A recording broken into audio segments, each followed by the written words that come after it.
Okay, good morning everyone. आज हम discuss करने जा रहे हैं स्टैक और की implementation. So my name is Manoj and in the last lecture we have discussed the stack terminology, the various operation on a stack. So now we will look on how we can implement a stack. Okay, so just for your convenience, I will start a program from scratch so that you can people learn from the thing uh, at very beginning. Okay, so I open a editor. My editor name is a code block. Okay, I'm using the version 20.03. So now look, I add one more open board software so that if somewhere I have to write something, I will tell you.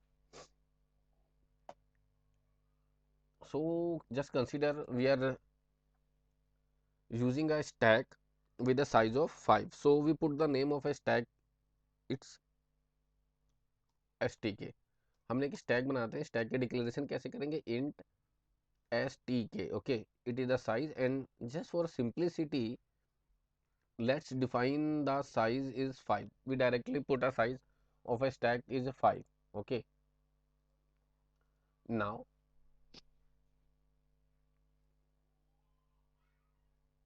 yeah, fine.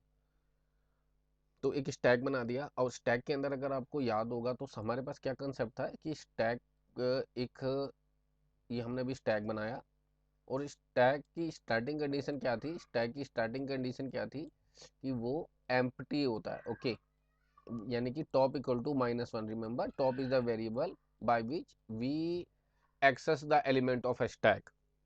तो सबसे पहले top variable को define करते हैं।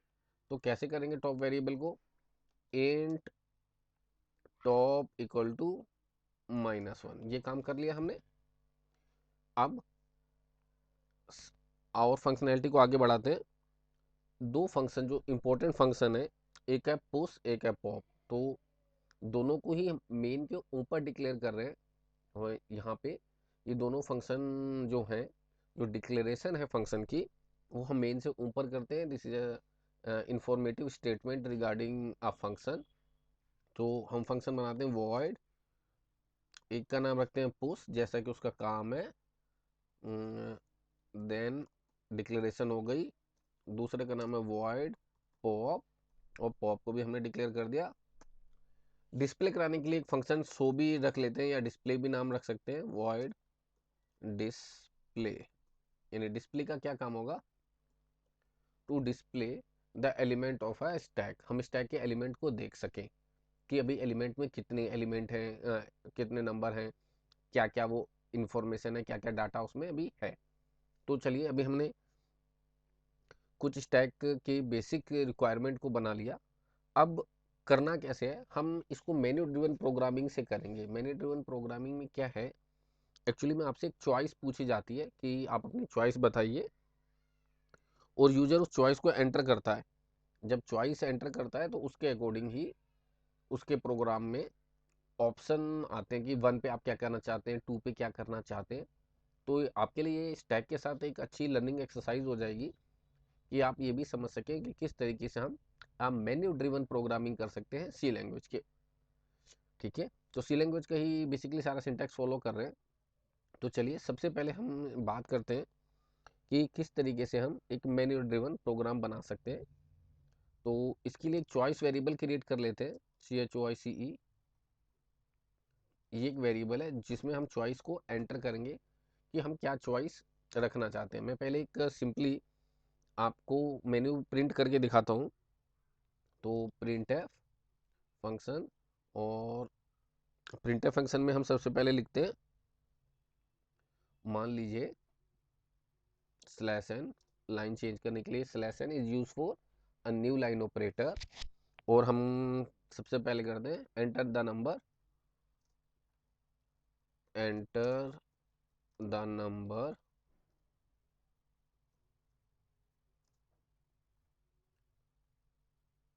To push in a stack. ये एक general simply एक message डाल दिया। ठीक है, enter the number two push in stack, ये हमारा चॉइस 1 है, यानी कि एक मेन्यू ड्रिवन प्रोग्राम है। पहले ऑप्शन पे आपसे पूछा जाएगा कि आप क्या चूज करना चाहते हैं। अगर पहला ऑप्शन ऑप्ट करते हैं आप, तो इसका मतलब है आप एलिमेंट को पुश करना चाहते हैं, एंटर करना चाहते हैं। ठीक है, नया नेक्स्ट है हमारा प्रिंटफ फंक्शन, जिसमें हम डालेंगे स्लैश एन कर देते हैं अगेन न्यू लाइन के लिए, और 2 पे हम एंटर करते हैं डिलीटेड एलिमेंट और पॉप एलिमेंट। तो हमें क्या प्रिंट कराना चाहिए पॉप के लिए। ठीक है, तो हमारा मेन काम होगा पॉप के लिए मैसेज देना। तो हम ये लिख देते हैं द पॉप और द डिलीटेड और pop the element, simply the pop operation. अब ऐसे सीधे हम लिख लेते हैं।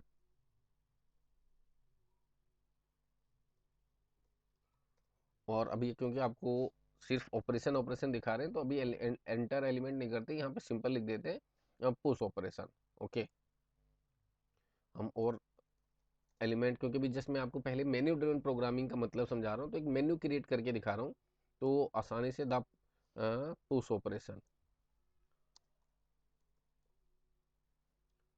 The push operation. तो सबसे एक मेन्यू बनाया पुश, एक पॉप ऑपरेशन, और मान लीजिए एक बना देते हैं आपके लिए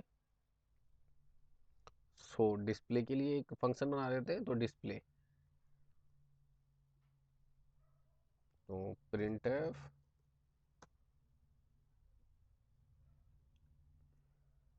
और इसके लिए यहाँ डाल देते हैं डिस्प्ले के लिए एक मैसेज। कौन सी सीरियल नंबर पे? सीरियल नंबर 3 पे display stack element, display stack element, और उसके बाद सेमीकोलन। तो जस्ट मैं इसका आपको एक बार आउटपुट दिखा देता हूँ कि इतना अगर आप ऑपरेशन करते हैं तो आपको स्क्रीन पे क्या दिखाई देगा। ठीक है, तो सिर्फ प्रिंटफ स्टेटमेंट है, उम्मीद है आपको समझ आएगा बात। तो मैं इसे रन कर देता हूँ, रन एंड बिल्ड। तो कह रहा do want to build it, सबसे पहले हमें बिल्ड करना है, तो हम बिल्ड कर देते हैं, and then after that we will run it.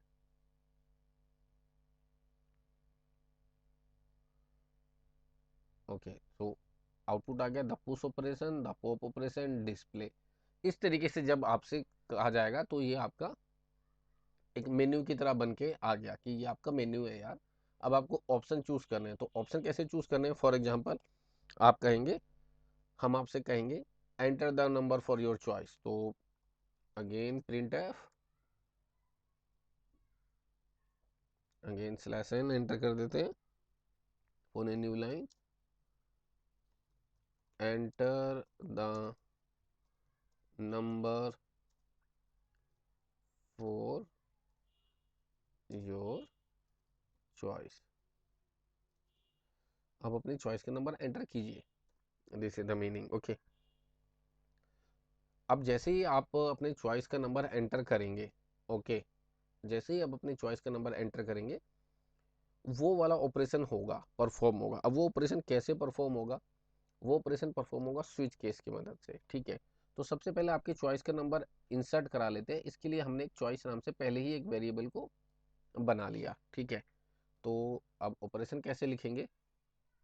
Scan F, enter करवाइए नंबर, तो स्कैन एफ, ठीक है, scan F, then percentage D,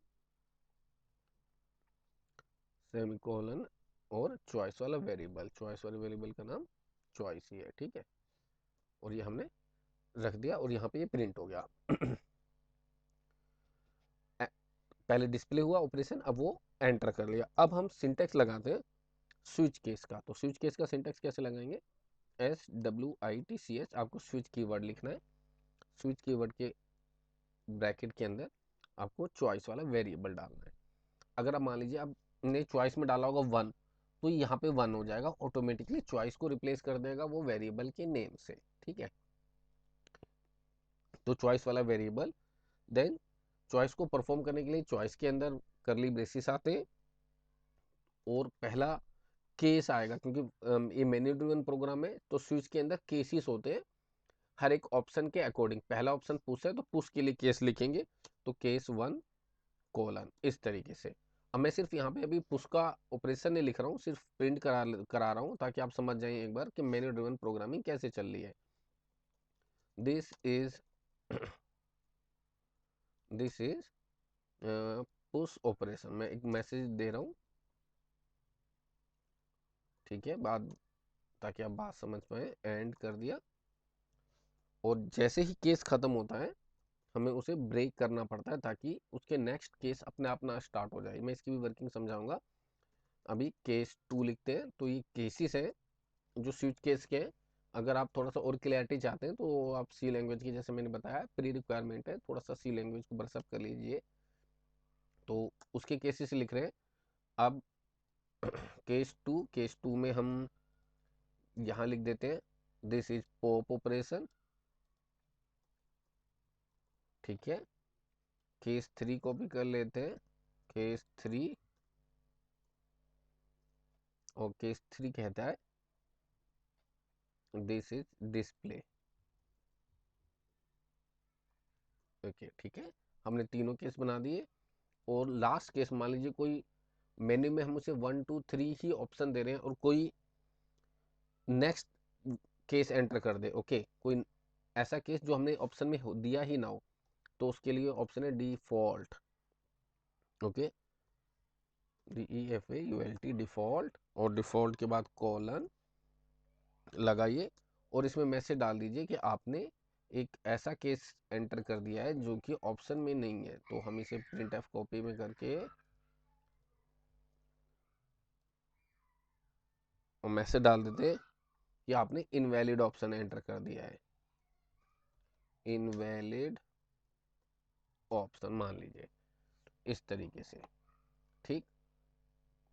और ये हमने रन कर दिया, या स्विच केस खत्म हो गया। इसको सेव कर दिया। सेव के बाद इस ऑप्शन को वो बंद कर देते हैं और इसे एक बार रन करके देखते हैं। रन बटन पे हमने क्लिक किया। अभी हमसे पूछिए, देख रहा है push operation, pop operation and display stack element. अभी हमने कोड नहीं किया, जस्ट मेन्यू ड्रिवन प्रोग्रामिंग का पहले लॉजिक एक्सप्लेन कर रहे हैं, ताकि फिर जब आप पुश ऑपरेशन या पॉप ऑपरेशन का कोड लिखें तो उस पर कंसंट्रेट कर सके। तो हम सबसे पहले देखिए एंटर द चॉइस में ऑप्शन डालते हैं 1। मैंने 1 ऑप्शन डाला और उसके बाद एंटर किया।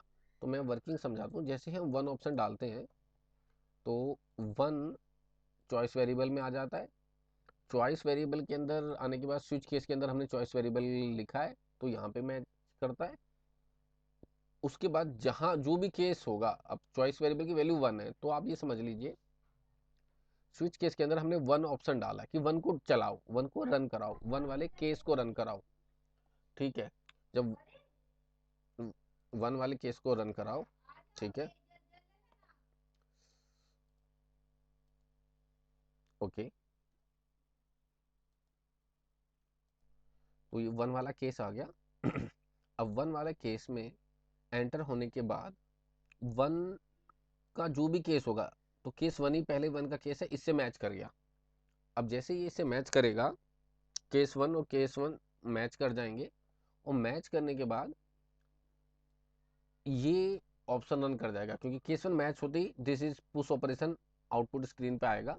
और ब्रेक होने का मतलब है अब केस 2 नहीं चले, ये मतलब था।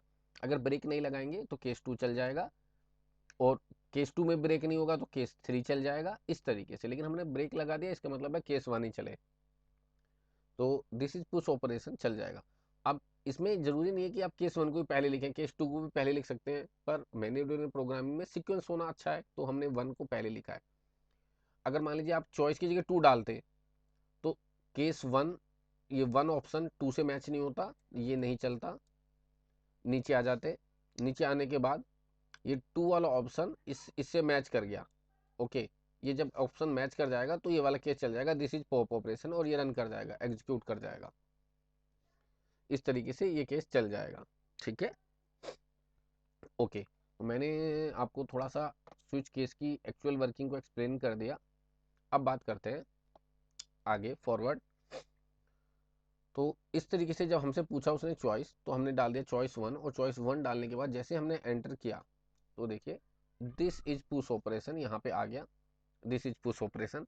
और ये पुश ऑपरेशन आने के बाद तो इस तरीके से ये ऑप्शंस वर्क कर रहे हैं। 1 पे पुश हुआ, 2 पे पॉप हुआ, 3 पे डिस्प्ले हुआ। आप कोई भी ऑप्शन कर सकते हैं। अब इसके लिए एक बार आपको दोबारा रन करके दिखाता हूँ। मान लीजिए आपने अगर कोई ऐसा चॉइस एंटर कर दिया जो कि नहीं है, 1 2 3 ऑप्शन पे हमने 1 2 3 के लिए केस बना रखा है। मान लीजिए आपने कोई केस एंटर कर दिया 7, एक नंबर डाल दिया, अब 7 तो है ही नहीं ऑप्शन में, तो आ जाएगा इनवैलिड ऑप्शन कि यार ये ऑप्शन में नहीं है। ठीक है, इस तरीके से ये केसेस वर्क करेंगे। तो मैंने सारे केसेस आपको एक्सप्लेन कर दिए। देन अब क्योंकि मेन्यू ड्रिवन प्रोग्रामिंग है और स्टैक के केस में हम बार बार नंबर एंटर करेंगे, पॉइंट टू बी नोटेड, तो एक्चुअली लॉजिक क्या होना चाहिए, हमें एक इनफाइनाइट लूप बनाना चाहिए। इनफाइनाइट लूप सभी केसेस को इंक्लूड कर देगा और बार बार अब आपको प्रोग्राम को रन नहीं करना पड़ेगा नेक्स्ट केस के लिए। Okay, point to be noted, आपको रन नहीं करना पड़ेगा। तो अब हमें ये सारा ऑप्शन एक इनफाइनाइट लूप के अंदर लिखना है। तो इनफाइनाइट लूप बनाने के लिए लॉजिक हमने लगाया वाइल, वाइल, और वाइल के अंदर एक कंडीशन डाल दी जो कि ऑलवेज ट्रू है। फॉर एग्जांपल 2 ग्रेटर देन 1, या this is a condition which is true every time. तो हमने सारा लॉजिक वाइल लूप के अंदर रख दिया, एक इनफाइनाइट लूप के अंदर रख दिया। तो कैसे, मैंने वाइल लूप का ब्रैकेट खोला, वाइल लूप के नीचे गए गए और यहाँ डिफॉल्ट के नीचे ये आ गया। ठीक है, सेव कर लिया। अब सब कुछ वाइल लूप क्या आ गया, अंदर आ गया। कैसा वाइल लूप है, एक इनफाइनाइट वाइल लूप है। तो आप इनफाइनाइट वाइल लूप से कैसे एग्जिट कर सकते हैं, आपको इस बात का हमेशा ध्यान रखना है। इनफाइनाइट वाइल लूप से एग्जिट करने के लिए आपके पास एक ऐसा केस होना चाहिए जो आपको इनफाइनाइट लूप से एग्जिट करा सके।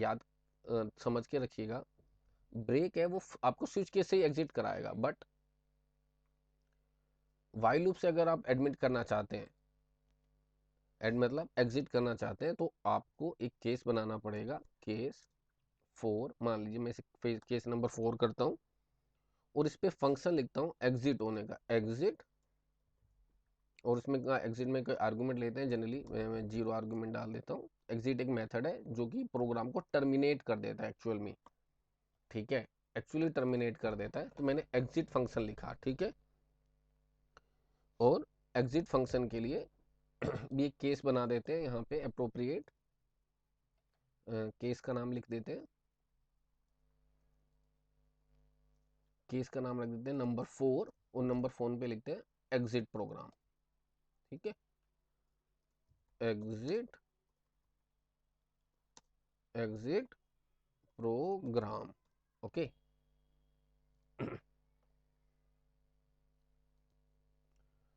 तो एग्जिट का भी हमने कोड लिख दिया।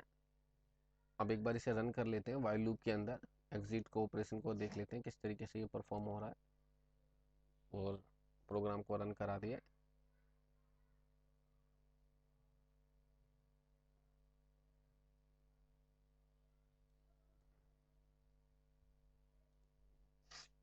ओके, आउटपुट आ गया, आउटपुट को रियलाइज करते हैं। तो 1 पुश, 2 पे पॉप, 3 पे डिस्प्ले, 4 पे एग्जिट। तो 1 डालते हैं, पुश का मैसेज आ गया, this is push operation. Now फिर से हमसे पूछ रहा है, देखिए मेन्यू फिर से आ गया, the push operation pop display exit, हमसे फिर से पूछ रहा है। हमने डाल दिया इस बार पॉप, तो पॉप आ गया, दिस इज पॉप ऑपरेशन। ठीक है, फिर से हमसे पूछ रहा है, हमने 3 डाल दिया तो कह रहा है दिस इज डिस्प्ले। तो ये मेन्यू ड्रिवन प्रोग्राम हो गया इनफाइनाइट लूप का, ये ऐसे चलता ही रहेगा अनटिल अनलेस हम इसे एग्जिट ना करें। एग्जिट करने का ऑप्शन है सिर्फ 4 नंबर का। जब हम 4th डालेंगे, केस मैच हो गया और हो गया हमारा प्रोग्राम एग्जिट हो गया। ठीक है, 4th नंबर पे केस एग्जिट हो गया और आप प्रोग्राम से बाहर आ गए और प्रोग्राम टर्मिनेट हो गया। So this is a way we can do this. अब उसके बाद हमें करना है एक्चुअल में स्टैक की इम्प्लीमेंटेशन। तो हमने जो स्टैक बनाया था, हमने सारे केस देख लिए, सारा प्रोग्राम को रेडी कर लिया।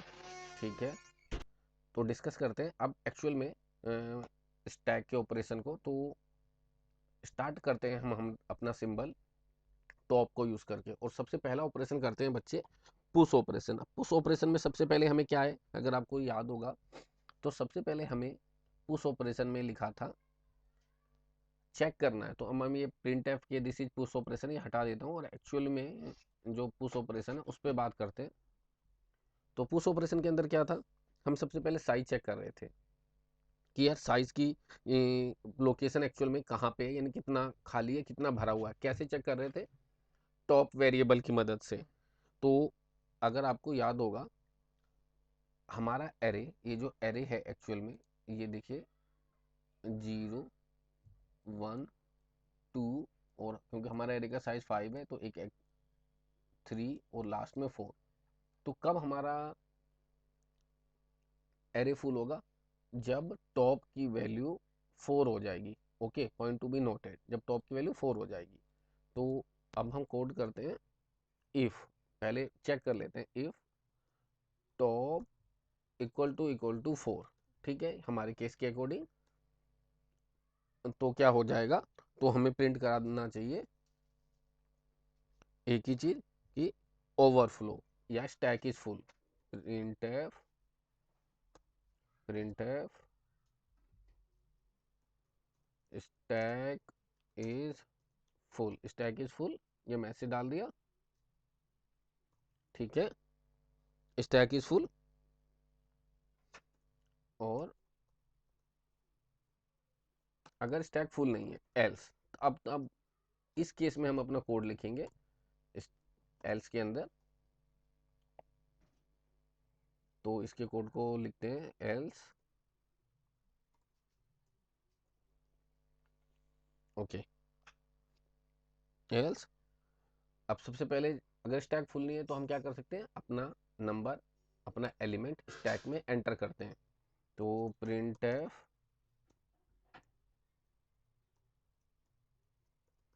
Enter the element enter the element in stack, enter the element in stack। Stack में एलिमेंट एंटर करवा रहे हैं, इन सब के आगे स्लैश एन डाल देते हैं फॉर अ लाइन चेंज। ठीक है, यहाँ पे भी एक enter the element in stack. कहीं जाना है ऊपर,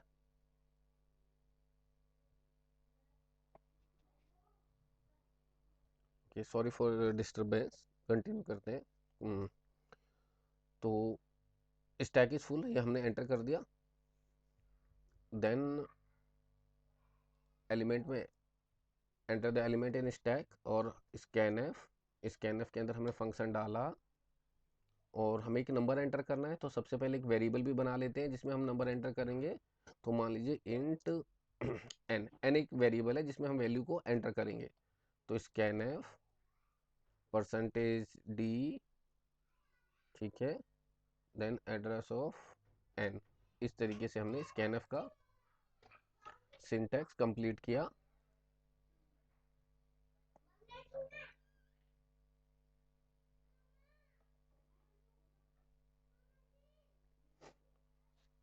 ठीक है, स्कैनएफ का फंक्शन कंप्लीट किया। अब बात करते हैं एलिमेंट एंटर हो गया। देखिए समझिए लॉजिक, एन के अंदर वैल्यू एंटर हो गई। एन के अंदर अगर वैल्यू एंटर हो गई तो अब हमें टॉप कहाँ पे है, माइनस माइनस वन पे है। तो सबसे पहले टॉप को बढ़ाना है बॉस। तो हमें क्या लिखना है, top plus plus, simply. Okay, top plus plus, top बढ़ गया। अब स्टैक के टॉप में वो एलिमेंट डालना है। स्टैक का क्या नाम था, हमारे स्टैक का नाम एस टी के। तो स्टैक के टॉप में ये एलिमेंट डालना है, एस टी के, एस टी के, इसके टॉप पे एलिमेंट डालना है। ठीक है, और किसकी मदद से डालना है, टॉप वेरिएबल की मदद से डालना है। नंबर कौन सा है एक्चुअल में, हमारा नंबर है हमारा एन। तो ये लीजिए ये नंबर चला गया। ठीक है, बहुत सिंपल सा ऑपरेशन है। Enter the element in stack, आपसे नंबर पूछा गया, टॉप की वैल्यू इंक्रीमेंट की गई। ठीक है, और आपने स्टैक के टॉप में वो एलिमेंट डाल दिया।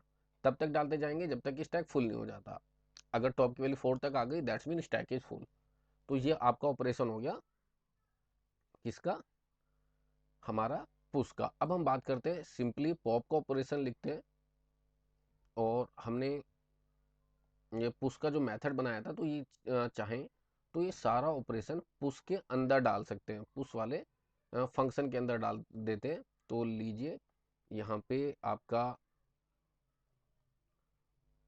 मेन खत्म हो रहा है, मेन के बाद हम एक बार पुश का वॉइड पुश, और हम पुश को लिखते हैं, और पुश के अंदर ये सारा कोड यहाँ से हटाते हैं, यहाँ से पुश के अंदर, और इसे यहाँ पे यहाँ तक कंट्रोल एक्स किया, और हमने यहाँ पे पुश के अंदर इसे पेस्ट कर दिया। इस तरीके से हमने मेथड का यूज कर लिया, पुश वाले मेथड का, और केस 1 के अंदर से हमने पुश वाला मेथड कॉल करा लिया, एज सिंपल एज दैट।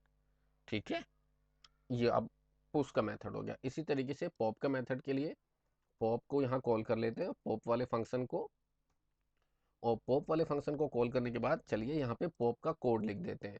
तो कैसे है पॉप का कोड, तो वॉइड, और मेथड का नाम था पॉप, तो वॉइड पॉप पॉप, और पॉप लिखने के बाद ब्रैकेट, ये यहाँ पे। अब सबसे पहले जब एलिमेंट निकाल लें तो हमें चेक क्या कराना है कि यार टॉप तो खाली नहीं है। तो टॉप कैसे चेक करेंगे, इफ टॉप खाली नहीं का मतलब टॉप कहाँ पे लाई कर रहा है। अब एक्चुअली में स्टैक हमारा खाली तो नहीं है एक्चुअल में, तो हम लिखेंगे टॉप, अगर टॉप इक्वल टू अगर -1 पे है, तो देखिए this is a condition when stack is empty. तो अगर टॉप की वैल्यू -1 है तो हमें लिखना चाहिए printf, ठीक है, /n, नई लाइन के लिए stack simply stack is empty. Okay, stack empty हो गया, एक्सीलेंट। अगर स्टैक एम्प्टी है तो यार कुछ करना ही नहीं है, बात ही खत्म हो गई। आ जाइए एल्स में, एल्स, ठीक है, एल्स में आ गए। ठीक, अब एल्स में एलिमेंट को रिमूव करना है, हमें जो एलिमेंट रिमूव करना है, तो अगेन जो एलिमेंट हमें रिमूव करना है किसी एक्स वेरिएबल में उसे डिस्प्ले करा लेते हैं, या इंट एक्स एक वेरिएबल बना लेते हैं जिसमें रिमूव किया हुआ एलिमेंट को हम एक्सेस कर लेंगे।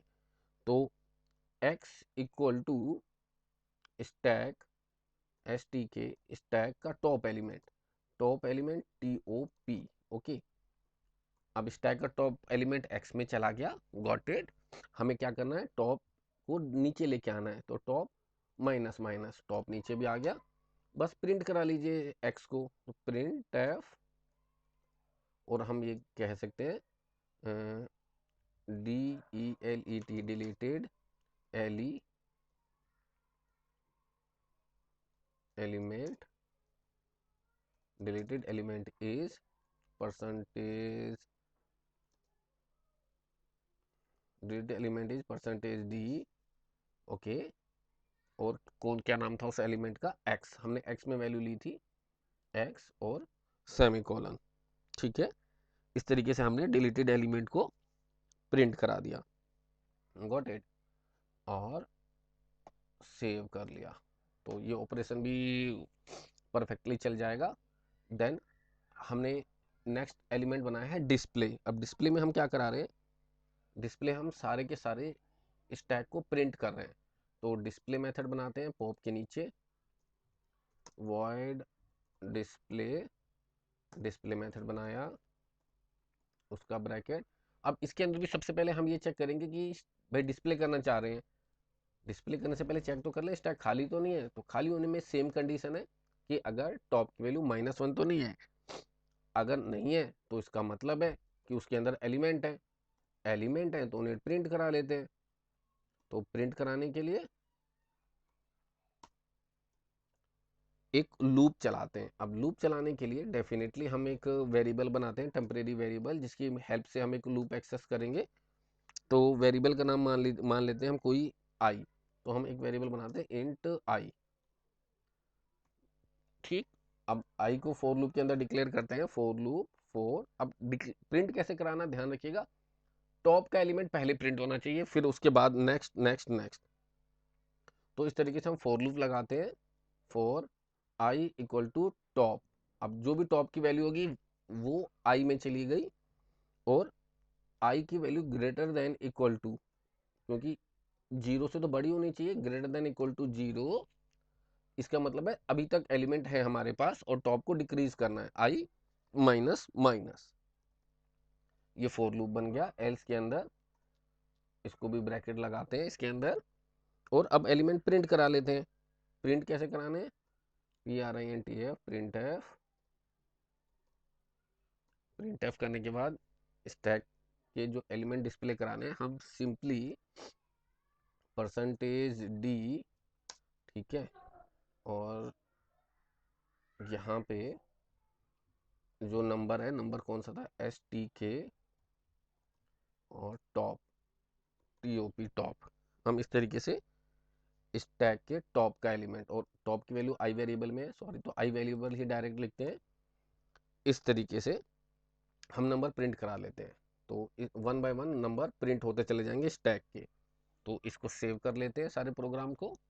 सेव करने के बाद एक बार एग्जीक्यूट करा लेते हैं। तो let's execute the program, and there is a typo error, semicolon has been missing, यहाँ मार्क कर देते हैं, दोबारा से सेव करा लेते हैं, रन करते हैं। रन हो रहा है, एग्जीक्यूट हो रहा है। Let's wait for the response.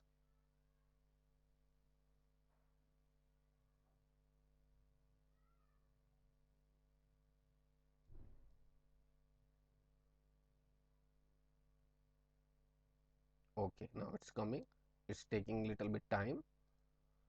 So the push operation, the pop operation, display और exit। तो सबसे पहले हम पुश कराते हैं। ओके, पुश कराया, एक एलिमेंट डाला, चॉइस डाली 1, पूछता है enter the element. Enter number हमने डाला 22। 22 सबसे पहले नंबर है हमारा स्टैक का। फिर हमने एंटर किया, फिर हमसे फिर पूछ रहा है एंटर द चॉइस। हमने दूसरा एलिमेंट भी पुश करा दिया, ठीक है।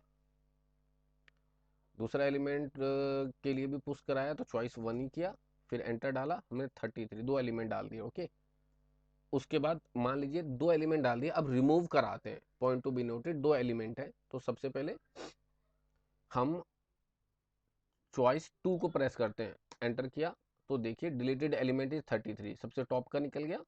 फिर सेकेंड चॉइस डाला 2, और डिलीटेड एलिमेंट को प्रिंट कराया, और उसके बाद एंटर किया, देन 22 भी निकल गया। ये दोनों एलिमेंट निकल गए, तो दोनों ही नंबर हमारे पुश हुए, दो नंबर पॉप हो गए। अब दोबारा पॉप कराते हैं, तो ध्यान रखिएगा क्या ऑप्शन आना चाहिए, स्टैक इज एम्प्टी। ओके, तो स्टैक इज एम्प्टी। तो एक बार डालते हैं चॉइस कौन सा हमारी पॉप होने की चॉइस है 2, और देखिए मैसेज आ गया स्टैक इज एम्प्टी।